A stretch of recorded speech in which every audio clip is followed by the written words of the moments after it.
Assalamualaikum. Today we are going to here start the lecture number 2 regarding the chapter number 1. In the previous lecture we have discussed the basic concepts. Among the basic concepts we discussed the atom, molecule, the types of molecule, the size of atom, that we discuss in detail. Perhaps that must be clear to you people. Still, if you have any confusion, you can ask. Okay. In this lecture, we will discuss the ion, how the ions are formed, then the molecular ion, and the isotopes and their relative abundance. But we will discuss them one by one. First of all, come towards the ion. सबसे पहले आ जाते हैं ion की तरफ. Ion है क्या चीज़? Ion असल में कहलाता है a charge particle is called as an ion. किसी भी पार्टिकल के ऊपर अगर कोई चार्ज है, चार्ज का मतलब है वो पॉजिटिव है या नेगेटिव है, तो हम उसे आयन कहेंगे. Suppose in this case you can see Cl is having negative, so it is an ion. Oxygen के ऊपर नेगेटिव चार्ज है, so it is an ion. Sodium के ऊपर मैंने पॉजिटिव लिखा है, so it is an ion. Potassium के ऊपर मैंने पॉजिटिव लिखा है, तो it is an ion. Okay, so ion तो क्लियर हुआ कि किसी भी पार्टिकल के ऊपर अगर कोई चार्ज है तो that will be called as an ion. The question is how the ions are formed. Ions बनेंगे कैसे? Okay, it's very interesting. Sometimes student get confuse over here. हम कहते हैं कि atom is a neutral particle. It means that the number of negatively charged electrons are equal to the positively charged proton. यानी कि एक atom के अंदर जितने इलेक्ट्रॉन हैं उतने ही प्रोटॉन होंगे. इलेक्ट्रॉन के ऊपर कौन सा चार्ज होता है? नेगेटिव. और प्रोटॉन के ऊपर कौन सा चार्ज होता है? पॉजिटिव. तो अगर हम इन दोनों को ऐड करें तो नेट रिजल्ट आपके पास क्या आएगा? 0. So atom on the whole is आपके पास न्यूट्रल. इसकी मिसाल मैं आपको समझाती हूँ यहाँ पे सोडियम से. सोडियम इट्स एटॉमिक नंबर 11 है, इट्स मैस नंबर 23. मैंने कल आपको समझाया था कि मैस नंबर में से जब एटॉमिक नंबर माइनस कर लेते हैं तो न्यूट्रॉन आते हैं. तो आपको न्यूट्रॉन को तो ज़रूरत ही नहीं है, क्योंकि न्यूट्रॉन न्यूट्रल पार्टिकल्स हैं, उनकी वजह से एटम के ऊपर कोई चार्ज नहीं आता. अब एटम के अंदर 4 पार्टिकल्स क्या होते हैं? इलेक्ट्रॉन्स. इलेक्ट्रॉन इसमें कितने हैं? 11. प्रोटॉन इसमें कितने हैं? 11. क्योंकि एटॉमिक नंबर इसमें इलेक्ट्रॉन भी बताता है और प्रोटॉन भी बताता है. सो अगर इलेक्ट्रॉन 11 है तो इट मीन इलेक्ट्रॉन पे माइनस चार्ज होता है, सो -11 शुड बी देयर. प्रोटॉन 11 है और प्रोटॉन पे कौन सा चार्ज होता है? पॉजिटिव. सो -11 और positive 11, the net result should be equal to 0. Sodium is neutral on the whole. You can see well here the diagram. I have shown the nucleus. Nucleus is having the 12 neutron, 11 proton here. This is the first shell having 2 electron, the second 8, and the last that is called the valence shell. जो इसका बाहर वाला shell होता है, सबसे बाहर वाला, हम उसे वैलेंस शेल या आउटर मोस्ट शेल भी कहते हैं. इसके अंदर 1 इलेक्ट्रॉन है. अब ध्यान में रखिएगा कि न्यूक्लियस चूंकि अंदर होता है तो ये पैक्ड होता है, ठीक है. ये आपका बाहर एक्सपोज नहीं होता. इसमें प्रोटॉन ना कभी निकलते हैं ना प्रोटॉन ऐड होते हैं. बिल्कुल ऐसे जैसे हमारे दिल है, दिल हमारे जिस्म के अंदर पैक्ड है, ठीक है. हम दिल निकाल के किसी को दे नहीं देते, ठीक है, और ना ही दिल ऐड हो सकता है. हाँ, आप अपने नेल्स ट्रिम करते हैं, आप अपने हेयर्स को ट्रिम कर सकते हैं. द आउटर ऑर्गन्स जो हैं, द आउटर पार्ट्स जो हैं, that can be trimmed. Okay. अब यहाँ पे इलेक्ट्रॉन आउटसाइड पे मौजूद है, सो इलेक्ट्रॉन ही का चक्कर है यहाँ पे. या तो इलेक्ट्रॉन दे दिए जाएंगे या इलेक्ट्रॉन ले लिए जाएंगे, जिसकी वजह से इलेक्ट्रॉन पे क्या चार्ज है? नेगेटिव. अगर इलेक्ट्रॉन दे दिए जाएंगे तो नेगेटिव कम हो जाएगा, पॉजिटिव चार्ज आ जाएगा. अगर इलेक्ट्रॉन ले लिए जाएंगे तो नेगेटिव चीज़ें ज़्यादा ले लेंगे तो फिर एटम के ऊपर नेगेटिव चार्ज आ जाएगा. इसकी मिसाल यहाँ पे आपको देखिएगा कि सोडियम जो है आपके पास, यहाँ पे मैंने 0 मेंशन किया. It mean it is neutral. क्यों न्यूट्रल है? कि इसमें 11 इलेक्ट्रॉन है, 11 प्रोटॉन है. इलेक्ट्रॉन पे नेगेटिव, प्रोटॉन पे positive. So -11 positive 11 is equal to 0. तो sodium on the whole neutral है. जैसे आपको यहाँ पे ये सारी कहानी एक्सप्लेन कर रहा है. अगर सोडियम एक ये आउटर मोस्ट एक इलेक्ट्रॉन को रिमूव करता है, this one electron that it remove. अगर वो कहता है कि जो, क्योंकि हर कोई ऑक्टेट पूरा करना चाहता है, वैलेंस शेल को कंप्लीट करना चाहता है, उसने कहा मैंने एक इलेक्ट्रॉन क्या करना, बस गिव इट, दे दो इसे, ठीक है, so that I can have the next complete shell. ठीक है, ताकि नेक्स्ट जो शेल एक्सपोज होगा that will be the complete one.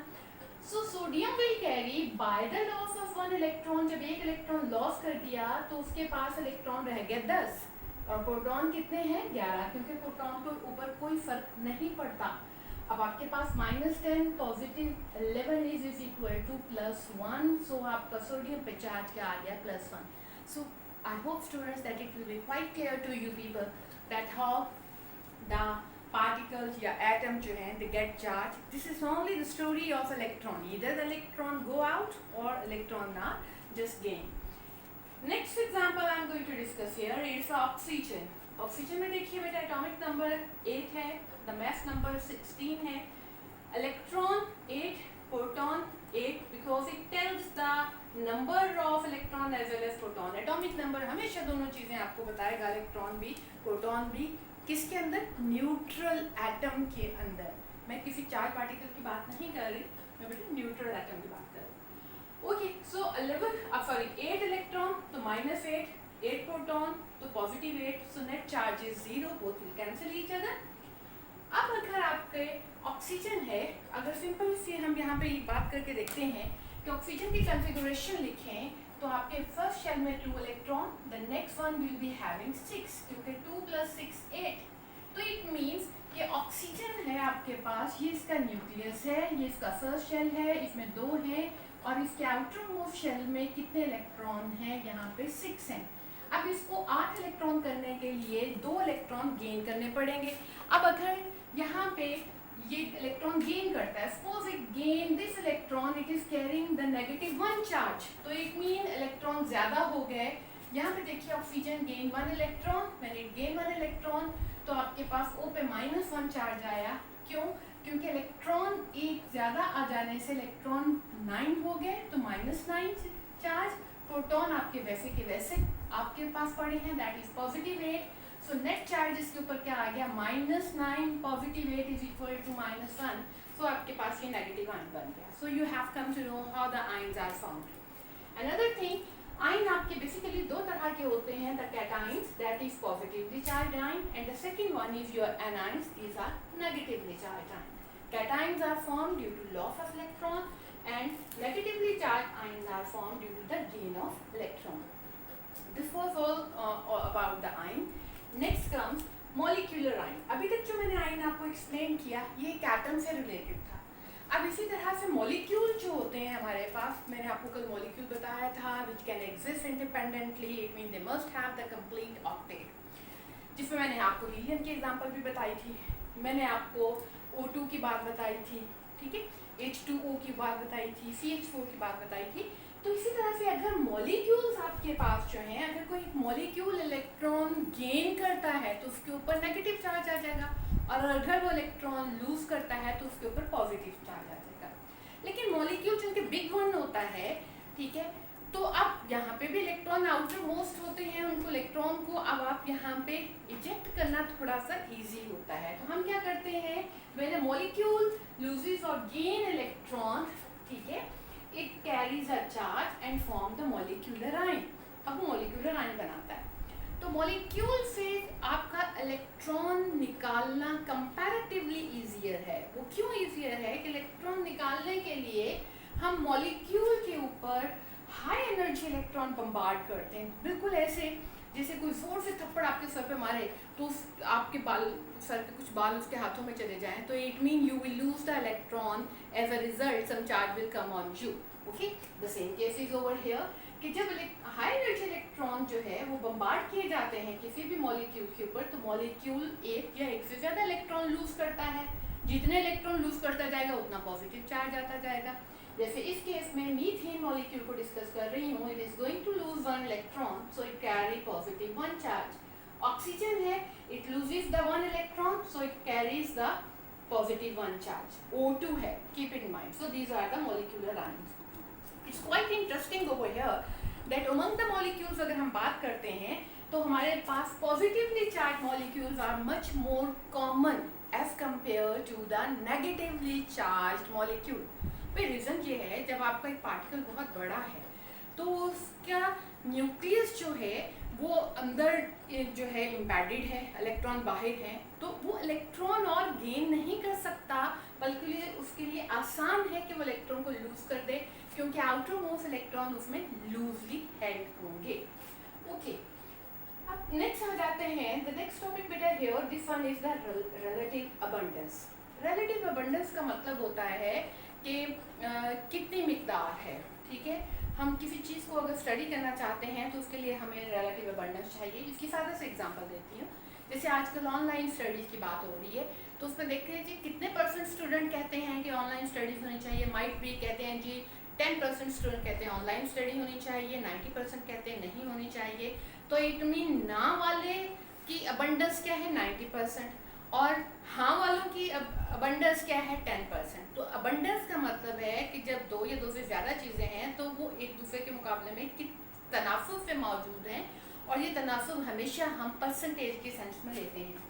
तो कल मैंने आपको वर्ड आइसोटोप बोला था, मैंने कहा था आइसोटोप जो है atoms of the same element having the same proton number but different neutron number, ठीक है। अब आपके पास यहाँ पे आइसोटोप्स की रिलेटिव अबंडेंस की बात करते हैं कि हमें कैसे पता चला गया कि एक एलिमेंट जो है उसके जो दो या दो से ज़्यादा आइसोटोप्स हैं तो वो किस मिकदार में हैं, तो हम उसे रिलेटिव अबंडेंस की टर्म में एक्सप्लेन करते हैं। ये नेक्स्ट लेक्चर में हम डिस्कस करेंगे कि कैसे फाइंड आउट करते हैं, ठीक। अच्छा, आपके पास अभी तक जो आइसोटोप्स हैं, टोटल आइसोटोप्स जो स्टेबल हैं वो 280 हैं। उन 280 में से 40 हमारे अंदर हमारे पास जो हैं 280 में से रेडियो एक्टिव हैं। अदर देन दिस 280, अब देखिए 40 280 का पार्ट है। आर्टिफिशियली प्रिपेयर रेडियो एक्टिव जो हैं, जैसे कोई आप टाइम बीइंग आप डिसइंटीग्रेशन हो गई है, एक एलिमेंट ने कोई रेडिएशन इमिट की तो वो किसी दूसरे में कन्वर्ट हो गया, तो हमारे पास जो रेडियो आइसोटोप आर्टिफिशियली प्रिपेयर बनते हैं होते हैं वो अनस्टेबल होते हैं, वो तकरीबन 300 हैं। तो ऑलमोस्ट 580 का आपके पास लगभग जो है वो आइसोटोप्स हमारे पास मौजूद है। अच्छा, अब आइसोटोप्स की बात होगी तो इसके अबंडेंस की बात हम कर रहे थे। यहाँ पे आपके पास एक क्लोरीन एक एलिमेंट है। अब क्लोरीन के दो आइसोटोप्स हैं, 35 है और 37। जाहिर है कहानी न्यूट्रॉन के डिफरेंट होने की वजह से है, तो ये 35 37, ठीक। अच्छा, अब दोनों का एटॉमिक नंबर सेम है, मैस नंबर डिफरेंट है, और मैस नंबर किस वजह से डिफरेंट है, न्यूट्रॉन की वजह से। ओके, अब क्लोरीन 35 की अबंडेंस जो है वो 75% है, और जो आपका 37 वाला है उसकी अबंडेंस 25% है, ठीक। अब हम पीरियोडिक टेबल में देखते हैं, वहाँ तो आपके पास लिखा होता है क्लोरीन 17 35.5। तो यहाँ से एक इंटरेस्टिंग चीज़ आपको मैं बताती हूँ कि आपके एलिमेंट की जो प्रॉपर्टीज़ मेंशन होती हैं वो प्रॉपर्टीज़ मोस्टली उस आइसोटोप के ज़्यादा करीब होती हैं जिसकी अबंडेंस ज़्यादा है। जैसे यहाँ पे आपका रेडियो आपका यहाँ पे जो क्लोरीन का आइसोटोप 35 वाला है ये 75% है, तो ये ज़्यादा अबंडेंट है। तो जो क्लोरीन की प्रॉपर्टीज़ हैं वो इसके ज़्यादा करीब है, यानी कि 35.5 ये आपके पास 35 के नियर अबाउट है, ना कि 37। ओके, अब यहाँ पे एक और इंटरेस्टिंग पॉइंट है कि elements with even atomic number have greater number of isotopes, जिनका एटॉमिक नंबर इवन होता है। इवन मतलब पता है आपको, जो नंबर आपका 2 पे डिवाइड हो जाता है। Elements with odd atomic number have laser number of isotopes. जैसे सोडियम की बात करते हैं, इसका जो है वो आपके पास एटॉमिक नंबर जो है वो ऑड 1 है, सो इनके आइसोटोप्स कंपैरेटिवली कम होते हैं। लेकिन elements with even mass number are most abundant. वो एलिमेंट जिनका मैस नंबर आपके पास जो है, जैसे ऑक्सीजन है, ये इवन है, मैस नंबर है, जबकि ये मैस नंबर क्या है, ऑड है। ये मैस नंबर क्या है, इवन है। तो वो सबसे ज़्यादा क्वांटिटी में होते हैं, वो मोस्ट अबंडेंट आपके पास होते हैं। इसका मतलब ये हुआ, ऑक्सीजन की बात करते हैं 16 है, आयरन 56, कैल्शियम 40, मैग्नीशियम 24, सिलिकॉन 26। ये वो सारे एलिमेंट्स हैं जिनका मैस नंबर जो है even and multiple of 4। Multiple of 4 का मतलब है कि 4 के टेबल पर डिवाइड हो जाते हैं। तो ऐसे एलिमेंट मोस्ट अबंडेंट होते हैं and they make approximately 50% of the earth. अगर हम अर्थ की कंपोजिशन को स्टडी करें तो ये एलिमेंट, इनके आइसोटोप जो हैं वो मैक्सिमम नंबर ऑफ आइसोटोप्स यानी कि 50% बनाते हैं। Okay, this is all about for this lecture. इंशाल्लाह next we will discuss another topic.